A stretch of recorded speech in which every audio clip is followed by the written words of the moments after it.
नमस्कार, मी या ठिकाणी मुंबई तकमध्ये तुम्हा सर्वांचं स्वागत आहे। विधान परिषदेच्या निवडणुकीमध्ये छत्रपती संभाजीनगरची जागा भारतीय जनता पार्टीला सुटली आणि तिथे भाजपने सुहास शिरसाट यांना उमेदवारी सुद्धा जाहीर केली। पण तिथे शिवसेना नेत्यांकडून आता बंडखोरी करण्यात आली आहे। शिवसेनेचे नेते माजी मंत्री आमदार अब्दुल सत्तार यांचे चिरंजीव अब्दुल समीर यांनी उमेदवारी अर्ज भरलाय। अर्थात आता त्यांनी शिवसेनेकडून भरलाय का, या सगळ्या प्रश्न या निमित्ताने उपस्थित होत आहेत। आणि सगळ्यात महत्त्वाचं म्हणजे अब्दुल सत्तार यांनी त्यांच्या पक्षातल्या आणि भारतीय जनता पार्टीच्या नेत्यांवर एकामागून एक सनसनाटी आरोप करायला सुरुवात केली। म्हणूनच हे सगळं प्रकरण काय आहे, बंडखोरी का करावी लागते आणि एक प्रकारे अब्दुल सत्तार यांना पक्षामध्ये एक प्रकारे विचारलं जात नाही का, या सगळ्या प्रश्नांबद्दल आपल्याला त्यांच्याशी बोलायचं आहे। शिवसेनेचे आमदार माजी मंत्री अब्दुल सत्तार हे आपल्यासोबत जोडले गेले। सत्तार सर, तुमचं मुंबई तकमध्ये स्वागत आहे। का बंडखोरी करावी लागली आहे तुम्हाला, जेव्हा की भाजपने तिथे उमेदवार दिलाय? प्रश्न असा आहे की पारंपरिक जागा ही शिवसेनेची आहे आणि शिवसेनेच्या जागावर शिवसेनेला न्याय मिळावा अशी आमची अपेक्षा होती। नंबर एक। नंबर दोन, ही जी बंडखोरी मी नाही केली, माझ्या मुलाला आमच्या नगरसेवकांनी जिल्हा परिषद सदस्यांनी हे फॉर्म भरायला दबाव आणून आणि त्यांच्यावर टाकलाय जबाबदारी। याच्या पाठीमागची पार्श्वभूमी काय आहे? जिल्हा नियोजन मंडळ मधून आम्हाला नगरपालिकेला, दोन्ही नगरपालिकेमध्ये 51 सदस्य असतानाही आम्हाला दमडा मिळत नाही। तिकडे तुम्ही परिस्थिती पाहिली तर जिल्हा परिषद मध्ये जे घडलं ते तुमच्या समोर आहे। महापालिकेची जी छाटखानी झाली ते तुमच्या समोर आहे। आता विधान परिषदेची जी जागा होती तीही चालल्या गेली। मला तर लढायचं बी नव्हतं, माझ्या मुलांनी आमच्या पक्षातर्फे उमेदवारी बी मागितली नव्हती। परंतु सध्याच्या परिस्थितीमध्ये आपल्या पक्षाला संपवण्याचा कट रचत असेल कोणी, तर त्या पक्षाच्या नेत्याच्या माध्यमातून त्यांना जागृत करणं हे माझ्यासारख्या कार्यकर्त्याचा कर्तव्य आहे। कोण कोण संपवतो शिवसेनेला? तुमच्या पक्षाला कोण संपवत आहे? ऐका ना, ही परिस्थिती मी काँग्रेसमध्ये असताना घडली होती। त्यावेळेस पृथ्वीराज बाबा हे या राज्याचे मुख्यमंत्री होते। आमची सीएलपीची मीटिंग कॉल करण्यासाठी मी होतो, सुनील केदार होते, रामप्रसादजी बोर्डीकर होते, अग्रवाल होते। आम्ही सर्व आमदारांनी ती मागणी केली आणि त्यानुसार सीएलपीची मीटिंग बोलवली। त्या सीएलपीच्या मीटिंग मध्ये मी हीच परिस्थिती अशा पद्धतीने जे खच्चीकरण होत होता काँग्रेसचा, ते मी आमच्या मुख्यमंत्री महोदय असतानाही मुख्यमंत्र्यांच्या विरुद्ध बोललो मीटिंग मध्ये पक्षाच्या। ही परिस्थिती अशी व्हावी। सत्तार साहेब, तुम्ही काँग्रेसचं उदाहरण देताय, तुम्हाला असं का वाटतं की पक्षामध्ये तुमच्या पक्षाचं खच्चीकरण होत आहे? अरे पहिले तुम्ही ऐकून घ्या, तुम्ही ऐकून घेणार नाही दुसरे तर ऐकणारच नाही। मग बोला, पहिले ऐकून घ्या। मी त्यावेळेस बोललो का काँग्रेसची परिस्थिती अशी नाही होऊ का सोन्याच्या थालीमध्ये तिकीट घेऊन फिरतील आणि उमेदवारी घेणारा कोणी राहणार नाही। त्यावेळेस पृथ्वीराज बाबा मुख्यमंत्री होते, मी त्याची तुम्हाला जाणीव करून देऊ लागलो। आज आमची शिवसेना या जिल्ह्यामध्ये संभाजीनगर औरंगाबाद मध्ये 6 आमदार आहे, 1 खासदार आहे, 1 पालकमंत्री आहे। अशा पद्धतीने असल्यानंतर ही आमची पिछाड तुम्ही पाहू लागले। नियोजनबद्ध आम्हाला कुठेतरी शिवसेना कमी करण्याचा कट रचणाऱ्या लोकांचा समोर आमच्या नेत्यासमोर मी मागणार आहे उद्या 6 वाजता। सन्माननीय मुख्यमंत्री महोदय देवेंद्रजीलाही भेटणार आहे का अशा पद्धतीने जिल्हा लेवलवर आमच्यावर होणारा अन्याय पक्षाकडून बी अन्याय होऊ लागला आणि भारतीय जनता पार्टीला तर ते सर्वात महत्वाचा केंद्रबिंदू त्याच्यामध्ये सावळे साहेब येऊन बसलेले। आता आपण काही बोललो तर ते म्हणते तिघांनी ठरवलेलं, आणि मग ठरवलं असेल ना तिघांनी, आम्ही कुठे नाही म्हणू लागलो। आज आम्ही आमच्या भावना ज्या मांडू लागलो, जी परिस्थिती निर्माण झाली त्याच्यावर वेळेवर ही जे आज रोग आम्हाला लागलेला आहे, आज जी बिमारी लागलेली आहे, याला उपचार वेळेवर नाही झाला तर याचे परिणाम चांगले होणार नाही। मी हे बोलू लागलो, आम्हाला महाविकास आघाडीने काही अन्याय केला तर आम्ही सहज सहन करू शकतो तो, परंतु महायुती बी आमच्यावर अन्याय करू लागली तर यासाठी कुठेतरी आम्हाला न्याय मिळाला पाहिजे। माझ्या मुलाला ही निवडणूक लढायची नव्हती, मी तुम्हाला आताही सांगतो। तुम्ही एकनाथ शिंदे साहेबांना विचारून घ्या। पण सत्तार साहेब, एक प्रश्न विचारू द्या। या निमित्ताने 2 प्रश्न उपस्थित होतात। एक, तुमच्या मुलाला जर तुम्हाला लढवायचं होतं, आता तुम्ही मातब्बर राजकारणी आहात, मुरलेले राजकारणी आहात, तुम्हाला माहिती आहे की जर आपल्या मुलाला उमेदवारी द्यायची असेल तर हे आधी कम्युनिकेट करावं लागतं पक्षासोबत किंवा महायुतीच्या सोबत। त्यावेळेला कम्युनिकेट केलं गेलं नाही का, आणि आता तुम्हाला परिणामी बंडखोरी करावी लागते? दुसरं, तुम्ही ज्या पद्धतीने सांगतायत की आमच्या पक्षाची गळचेपी होते, ही गळचेपी शिवसेनेची आहे की तुमची वैयक्तिक आहे? हे सगळं नेमकं प्रकरण तुम्ही 2 पातळ्यांवरती का घेऊन जातायत? आता तुम्ही फक्त शांत मनाने ऐकून घ्या। पहिला साधा प्रश्न तुम्ही काय विचारलं, तुमच्या मुलाला तुम्ही उमेदवारी मागितली नाही, हे बिलकुल नाही मागितली, परंतु मी माझ्या पक्षाची जागा शिवसेनेला सोडून घ्या हे मी बोललो होतो. पहिले ऐकून घ्या, हे पहिले शब्द माझे ऐकून घ्या. बोला बोला. त्यानंतर आमचा जो पारंपरिक हा विधान परिषदेची शिवसेनेची जागा होती, ती जागा आमचे मित्र पक्ष जे आहे भारतीय जनता पार्टीने वाटाघाटीमध्ये घेतली. नंबर 1. ती घेतल्यानंतर ही परिस्थिती आम्हाला एक दिवस अगोदर माहीत पडली, एक दिवस अगोदर. आणि त्यानुसार मग कोणीतरी या गोष्टीला वाचा फोडण्यासाठी मी माझ्या मुलाचा जे माझे नगरसेवकांनी फॉर्म भरला त्याचं मी समर्थन करणार नाही, परंतु हक्क मागण्याचा अधिकार आहे त्यांना. का 51 नगरसेवक असून 51 रुपयाचा निधी विकासाचा मिळत नसेल तर काय करायला पाहिजे त्यांनी? तुम्ही असते नगरसेवक, तुम्ही असते आमदार, तर तुम्ही काय केलं असतं? स्वतः तुम्ही समजा तुम्हाला स्वतःला. हे जे मी बोलू लागलो. नंबर 2, तुम्ही काय सांगितलं का ह्या सर्व गोष्टी ज्या होऊ लागल्या याची तुम्हाला पूर्वकल्पना होती का? तर नाही होती. आम्हाला हे वाटलं का आमच्या नेत्याच्या वाट्याला संभाजीनगर, जालनाची, औरंगाबादची जागा मिळेल 100%, असे आम्हाला. परंतु त्यांनी फिगर दाखवले, आकडे दाखवले. हे आकडे कसे जिवंत झाले का शेवटपर्यंत युती करतो बोलायचं आणि महापालिकेची युती नाही करायची. तिथे आम्ही फार मोठा फटका खाल्ला, तिथे आम्हाला फेल केला. जिल्हा परिषद मध्ये माझा सिल्लोड मतदारसंघामध्ये मी सांगितलं की मला युती करायची नाही. पहिला प्रश्न सिल्लोड सोडून त्यांची युती झाली, सर्व ठिकाणी त्यांना धोका बसला आणि स्वतः पालकमंत्रीच्या मतदारसंघामध्ये असलेले जिल्हा परिषदचे सदस्य एकही निवडून आला नाही. हे परिणाम कसे झाले? हे पण पक्ष चालेल का? तुम्ही पालकमंत्र्याच्या मतदारसंघामध्ये जिल्हा परिषद सदस्य निवडून येत नसल तर त्याचे परिणाम काय होईल तुम्ही समजू शकतात. मी म्हणून तुम्हाला बोलू लागलो, संभाजीनगर शहराच्या आजूबाजूचे जिल्हा परिषद पुरे आमचे सुनियोजितपणाने पाडण्यात आले. ते पडल्यानंतर त्याचे परिणाम आम्हाला दिसले, म्हणून आम्ही पाठीमागे आलो. महापालिकेमध्ये इतक्या मोठ्या प्रमाणावर आमची सत्ता असून बी आमचे खासदार, आमचे पालकमंत्री आणि फक्त 13 जागा निवडून येतात आमच्या. म्हणजे किती आश्चर्यचकित गोष्ट आहे. जगामध्ये, देशामध्ये, कोणत्याही राज्यामध्ये, कोणत्याही जिल्ह्यामध्ये असं घडलं असेल का? तुमच्या प्रश्नातून तुम्ही जे सांगतायत हे नगरपालिका, महानगरपालिका, जिल्हा परिषदा, जिल्ह्यामध्ये ज्या ज्या ठिकाणी शिवसेनेची पिछेहाट झाली, म्हणजे आता मागच्या काही काळामध्ये आपण बघितलं शिवसेनेचा बालेकिल्ला होता संभाजीनगर, आता तो भारतीय जनता पार्टीचा बालेकिल्ला होत चाललाय. तुम्हाला असं वाटत नाही की याच्यासाठी जबाबदार कोण आहे? शिवसेनेची जी याच्यासाठी पहिले जबाबदार आहे भारतीय जनता पार्टी आणि नंतर शिवसेनेला जबाबदार आहे. हे मी कबूल करू लागलो, मी कुठे नाही म्हणू लागलो. मी पालकमंत्री होतो त्यावेळेस 6 आमदाराचे 5 झाले असते, 4 झाले असते, 3 झाले असते, खासदार निवडून आले नसते तर त्यावेळेस माझ्यासारख्या माणसाने नैतिकता म्हणून जबाबदारी स्वीकारली असते. पण ही जबाबदारी कुठेतरी याचा काम जे झालेली घडलेली दुर्दैवी घटना आहे, पक्षासाठी इतकी पिछाट का आली याचा आमच्या नेत्याला आम्ही प्रश्न मांडला. त्यांनी आम्हाला उद्या 6 वाजता बोलवलेलं आहे. 6 वाजता आता ते काय बोलतात, कसं बोलतात, कशा पद्धतीने बोलतात, त्यांना सत्तारची गरज आहे का नाही आहे, त्यांना अजून आमदाराची गरज आहे का नाही, त्यांना 6 आमदार पाहिजे का नाही पाहिजे, किंवा हे 6 आणि 1 खासदार संपवण्याचा काही कट मी जे बोलू लागलो तो चुकीचाही असू शकतो. तो सत्य आहे तर त्यांनी सत्य बाजू आम्हाला दाखवला पाहिजे आणि चूक आहे तर आम्ही त्यांना सांगू का कसं चूक चाललंय. नाही पण मागच्या काही काळापासून सत्तार साहेब, मागच्या काही काळापासून आम्ही बघतोय तुमच्या विकास कामांची चर्चा होत नाही, तर तुमचे तिथे पालकमंत्री संजय शिरसाट यांच्यासोबतचे राजकीय द्वंद्व आहेत, संघर्ष आहे, तुमचं त्यांच्यासोबतचे भांडणं आहेत, ते तुमच्यावरती टीका करतात, तुम्ही त्यांच्यावरती टीका करतात. मुंबईतून वरिष्ठ नेते काय लक्ष घालायला तयार नाही आहेत. काय सुरू आहे? नाही टीका बिलकुल नाही. मी फक्त निधीच्या बद्दल बोललो. मी त्यांच्याबद्दल एक तरी शब्द अपशब्द कुठे बोललो का? पहिला तुम्ही ते तपासून घ्या. जेव्हापासून ते सत्तेवर आले ते पालकमंत्री झाले, पालकमंत्री झाल्यानंतर त्यांनी मला किती निधी दिला मी कलेक्टरकडे माहितीच्या अधिकार मध्ये मागून घेतला. सिल्लोड नगरपालिका, सोयगाव नगरपालिकेला दमडा तरी दिला का? त्यांनी कलेक्टरने लिहिलेला नाही दिला.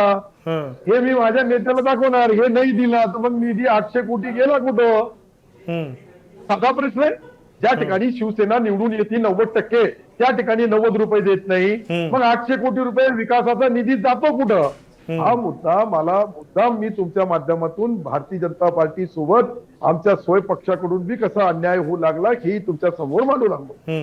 पण असं आहे ना की आता तुम्हाला जर तिथल्या स्थानिक पातळीवरती निधी मिळत नसेल, तुमच्या कार्यकर्त्यांची अडचण होत असेल, तर साहजिक आहे तुम्ही तुमच्या पक्षातल्या वरिष्ठ नेत्यांशी बोलायला पाहिजे. तुमचं काही बोलणं झालंय का, किंवा कुणाच्या तरी सांगण्यावरून तुम्हाला ही भूमिका घ्यायला भाग पाडावी लागते? अरे बाबा, हे झालं नसतं तर मग हे फारम आला असता का? तुमची तर कमालच आहे. तुम्ही हे सर्व 9 महिने झाले तर काहीतरी दिसतं आपल्याला. 18 महिन्यामध्ये काहीच दिसत नाही ना. आम्ही काय वांदोटे आहे का मग? हा प्रश्न आहे. पण असं काय झालंय की अब्दुल सत्तार हे राज्यात, तुम्ही राज्याच्या राजकारणात नेहमी दिसायचे, तुम्ही मागच्या काही काळापासून पार अडगळीत पडल्यासारखे आम्हाला दिसत आहेत. नगरपालिकेच्या निवडणुकीच्या वेळेस मी सिल्लोडमध्ये आलो होतो, आपलं बोलणंही झालं होतं त्यावेळेस तुम्ही भूमिका घ्यायला एक प्रकारे धजावत नव्हतात, आणि आता असं अचानक काय बदललंय? तुम्ही अडगळीत टाकल्याची सारखी स्थिती तुमची दिसते, आता तुम्ही अचानक बोलायला लागलात. काय तुम्हाला याच्या मागचं राजकारण काय घडतं?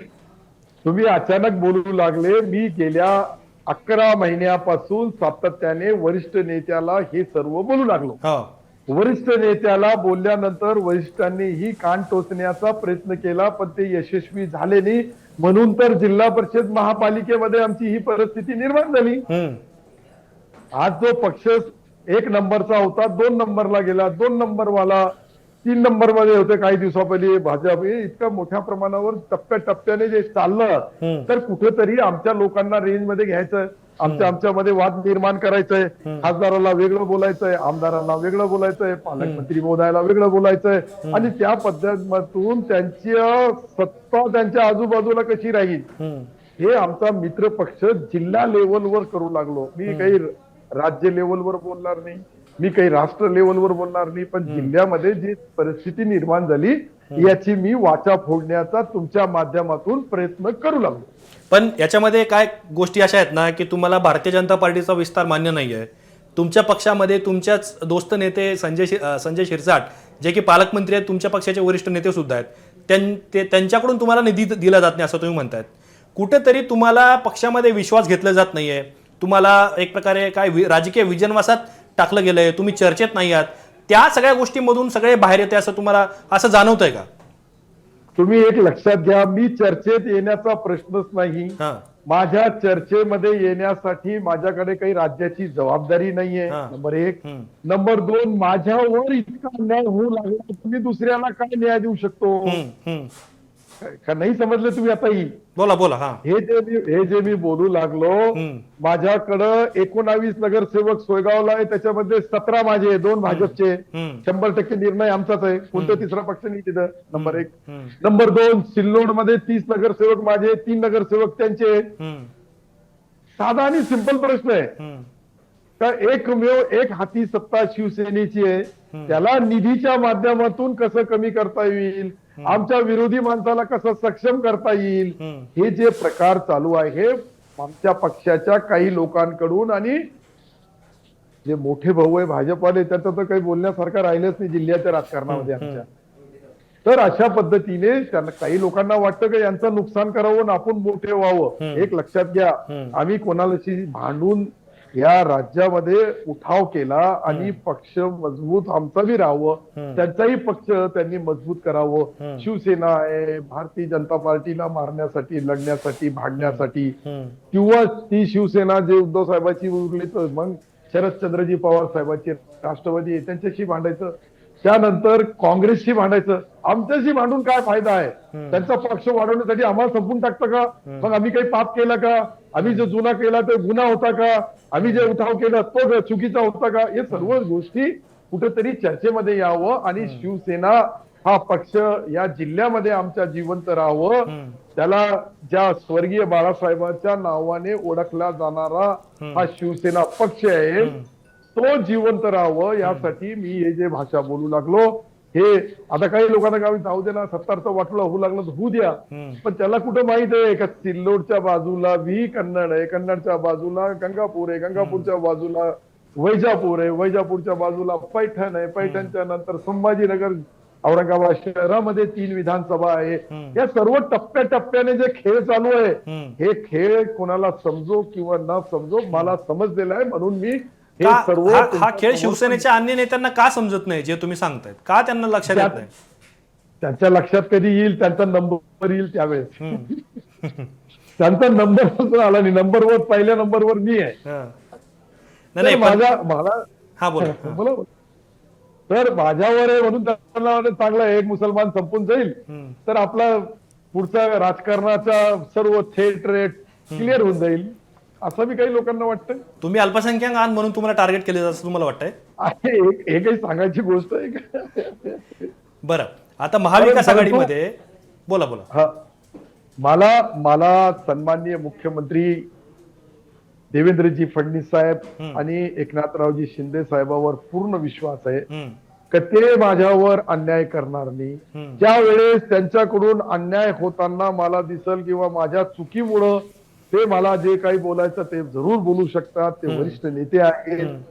त्याच्यानंतर मी माझ्या कोणी ऐकत नसल तर शेवटी मला कुठेतरी हातपाय, मी काही मंदिरचा पुजारी किंवा मस्जिदचा पेशवाम नाही, मी राजकारणी आहे. राजकारणाचे कधी कोणते डाव खेळायचे, कधी खेळायचे, वेट अँड वॉच. मी बरोबर जसा जशी परिस्थिती निर्माण होईल त्या परिस्थितीनुसार माझ्या मतदारसंघावर कोणी अन्याय केला तर त्याला मी कदाचित माफ करणार नाही.